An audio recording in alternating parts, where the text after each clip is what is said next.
Hello दोस्तों नमस्कार। तो कैसे हैं आप लोग? आई होप कि आप सब अच्छे होंगे। अगर आप लोग क्लास 10 के स्टूडेंट हैं तो आपके लिए ये वीडियो बहुत ही खास है। देखिए आपके जो एग्ज़ाम आने वाले हैं 10 क्लास के, उसमें फिजिक्स क्लास के पहले चैप्टर यानी पहले फिजिक्स क्लास का पहला चैप्टर परावर्तन तथा अपवर्तन से जितने भी ऑब्जेक्टिव क्वेश्चन आपके एग्ज़ाम में आने वाले हैं वो सब हम लेकर आए हैं। मतलब उससे रिलेटेड जितने क्वेश्चन आने वाले हैं वो इसमें है। आप लोग इसको ध्यान से देखिएगा और ध्यान से पढ़िएगा और याद करिएगा, ठीक है? अगर आप लोग ये वीडियो ध्यान से देख लेते हैं, इसमें 40 क्वेश्चन है। और भी क्वेश्चन हम अगले वीडियो में बताने वाला है, लेकिन इसमें फ़िलहाल हम 40 क्वेश्चन बताएँगे, ठीक है? और इससे रिलेटेड जितने भी क्वेश्चन आते हैं ये सब कुछ इसमें है। आप लोग ध्यान से देखिएगा बस। तो चलिए बताते हैं। पहला क्वेश्चन है कि निम्नलिखित में से कौन सा पदार्थ लेंस बनाने के लिए प्रयुक्त नहीं किया जा सकता है, ठीक है? तो इसका पहला का आंसर हो जाएगा डी, ठीक है? मिट्टी को लेंस बनाने के लिए प्रयुक्त नहीं किया जा सकता है, ठीक है? अब दूसरा क्वेश्चन क्या है? दूसरा क्वेश्चन है कि किसी बीम का अवतल दर्पण द्वारा बना प्रतिबिंब आभासी, सीधा तथा बीम से बड़ा पाया गया वस्तु की स्थिति कहाँ होनी चाहिए? क्या-क्या बता रहा है? प्रतिबिंब आभासी, सीधा तथा बीम से बड़ा पाया गया वस्तु की स्थिति कहाँ होनी चाहिए? तो इसका आंसर होगा डी, यानी दर्पण के ध्रुव तथा मुख्य फोकस के बीच में। दर्पण के ध्रुव तथा मुख्य फोकस के बीच में अगर रखेंगे तो प्रतिबिंब आभासी, सीधा तथा बीम से बड़ा पाया जाएगा, ठीक है? अब तीसरा क्वेश्चन है आपका किसी बीम का वास्तविक तथा समान साइज का प्रतिबिंब। तीसरा क्वेश्चन है किसी बीम का वास्तविक तथा समान साइज का प्रतिबिंब प्राप्त करने के लिए बीम को उत्तल लेंस के सामने कहाँ रखा जाना चाहिए?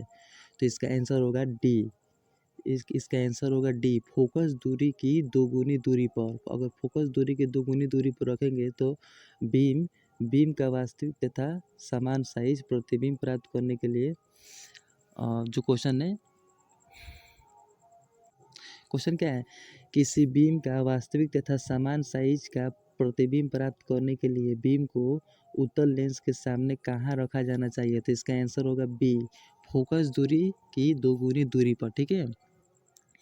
अब चौथा क्वेश्चन है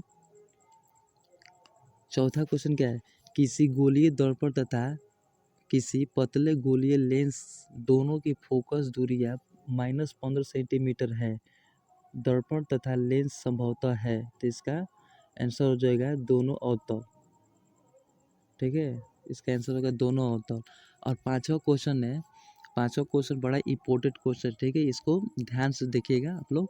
पांचवा क्वेश्चन है प्रकाश के अपवर्तन के कितने नियम हैं? तो इसका आंसर हो जाएगा बी, यानी 2 नियम है, ठीक है? और छठा क्वेश्चन है इसका अपोजिट है। छठा क्वेश्चन है प्रकाश के परावर्तन के कितने नियम है? इसमें अपवर्तन पूछा था, इसमें परावर्तन पूछा है। इसका भी 2 आंसर होगा, ठीक है? और सातवां क्वेश्चन है सरल सरल सूक्ष्मदर्शी में किसका उपयोग होता है? तो इसका आंसर हो जाएगा डी, यानी उत्तल लेंस का उपयोग होता है, ठीक है? अब ये आते हैं हम आठवां क्वेश्चन पर। आठवां क्वेश्चन है आपका किसी माध्यम के अपवर्तनांक का मान होता है। तो किसी माध्यम का अपवर्तनांक का मान होता है, इसका आंसर हो जाएगा ए। माध्यम का अपवर्तनांक का मान होगा साइन आई बटा साइन आर, ठीक है? और नौवां क्वेश्चन है एक उत्तल लेंस होता है। एक उत्तल लेंस क्या होता है? उत्तल लेंस किनारों की अपेक्षा बीच में होता है, ठीक है? सी आंसर हो जाएगा इसका 9 का। और 10वां क्वेश्चन है अवतल लेंस का आवर्धन m बराबर होता है।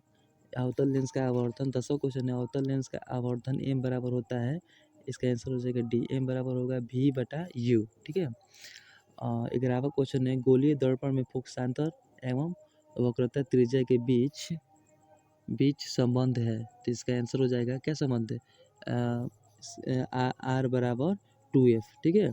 11वां का आंसर हो जाएगा आर बराबर 2f। 12वां क्वेश्चन है आपका निर्गत किरण एवं अभिलंब के बीच के कोण को कहते हैं। निर्गत किरण एवं अभिलंब के बीच के कोण को कहते हैं निर्गत कोण, ठीक है? 12वां का आंसर हो जाएगा सी, निर्गत कोण। तेरहवा क्वेश्चन है, 1 मीटर फोकस दूरी वाले उत्तल लेंस की क्षमता होती है, तो इसका आंसर हो जाएगा बी, 1 डी, 1 डी मतलब।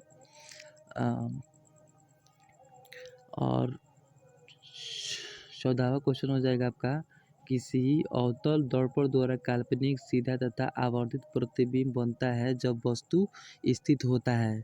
स्थित कहाँ होता है तो ये सब बनता है दर्पण तथा उसके फोकस के बीच, ठीक है। अब आइए देखते हैं 15वां क्वेश्चन। 15वां क्वेश्चन है आपका, किसी दर्पण द्वारा प्रतिबिंब सीधा एवं छोटा होता है, किस दर्पण द्वारा प्रतिबिंब सीधा और छोटा होता है, तो इसका आंसर हो जाएगा ए, उत्तल दर्पण द्वारा। 16वां क्वेश्चन है, अवतल दर्पण है तो क्या है, अभिसारी है, इसको अवतल दर्पण को अभिसारी भी बोलते हैं। 17वां क्वेश्चन है, उत्तल लेंस से बना प्रतिबिंब होता है, तो उत्तल लेंस से बना प्रतिबिंब काल्पनिक एवं छोटा होता है, ठीक है। 18वां क्वेश्चन है, निम्नलिखित में किस दर्पण द्वारा किसी वस्तु का वास्तविक प्रतिबिंब प्राप्त किया जा सकता है, तो इसका आंसर हो जाएगा बी, अवतल दर्पण द्वारा, ठीक है, अवतल दर्पण द्वारा। 19वां क्वेश्चन है, निम्नलिखित में किसमें बड़ा और वास्तविक प्रतिबिंब बनता है, तो इसका आंसर हो जाएगा सी, अवतल दर्पण में। 20वां क्वेश्चन है, समतल दर्पण द्वारा बना प्रतिबिंब हमेशा क्या होता है, काल्पनिक होता है, तो 20 का आंसर हो जाएगा बी। और 21 नंबर क्वेश्चन है, किसी वस्तु का आवर्धित प्रतिबिंब बनता है, तो इसमें किस में बनता है, अवतल दर्पण में, तो 21 का आंसर हो जाएगा ए, अवतल दर्पण में। 22वां क्वेश्चन, काल्पनिक प्रतिबिंब हमेशा क्या होता है, सीधा होता है, तो 22 का जो आंसर हो जाएगा ए, सीधा होता है। 23वां क्वेश्चन है, किस दर्पण में हमेशा आभासी और छोटा प्रतिबिंब बनता है, ठीक है, तो इसका आंसर हो जाएगा बी, उत्तल दर्पण में। 24वां क्वेश्चन है, एक अवतल दर्पण में वस्तु की स्थिति ध्रुव और फोकस के बीच है तो उसका प्रतिबिंब, क्वेश्चन फिर से पढ़ते हैं एक बार, एक अवतल दर्पण में वस्तु की स्थिति ध्रुव और फोकस के बीच है तो उसका प्रतिबिंब कैसा बनेगा, तो उसका प्रतिबिंब काल्पनिक और बड़ा बनेगा, ठीक है, इसका आंसर हो जाएगा डी। 24वां का आंसर हो जाएगा डी। 25वां नंबर क्वेश्चन है, गोलीय दर्पण के ध्रुव और फोकस के बीच की दूरी को कहते हैं, क्या कहते हैं, तो इसको फोकसांतर कहते हैं, ठीक है। और 26 नंबर जो क्वेश्चन है उसका वो क्वेश्चन है, वक्रता त्रिज्या आर एवं फोकस दूरी एफ में संबंध है, तो इसका आंसर हो जाएगा ए, इफ बराबर r/2, ठीक है। ये बहुत इंपॉर्टेंट क्वेश्चन है, वक्रता त्रिज्या आर एवं फोकस दूरी एफ में संबंध है कि एफ बराबर r/2, ठीक है, इसको बहुत ध्यान से देखिएगा, ठीक है। और 27वां क्वेश्चन है, हजामत बनाने के लिए प्रयोग किया जाता है, तो कौन सा दर्पण का प्रयोग किया जाता है हजामत बनाने के लिए, तो हजामत बनाने के लिए अवतल दर्पण का प्रयोग किया जाता है, ठीक है। और इसमें एक क्वेश्चन छूट रहा है, कि क्वेश्चन है, सोलर कुकर में प्रयोग किया जाता है, तो कौन सा सोलर कुकर में कौन सा दर्पण प्रयोग किया जाता है, तो ये आंसर हो जाएगा अवतल दर्पण का प्रयोग किया जाता है, ठीक है।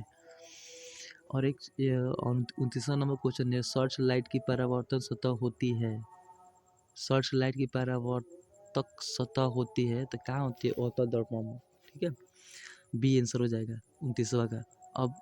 अब आइए 30वां क्वेश्चन देखते हैं, रोगियों की नाक, कान, गले आदि की जांच के लिए डॉक्टर प्रयोग करता है, उत्तल दर्पण का प्रयोग करता है, ठीक है, ये सब ध्यान से देखिए जी, ठीक है, ये आंसर हो जाएगा।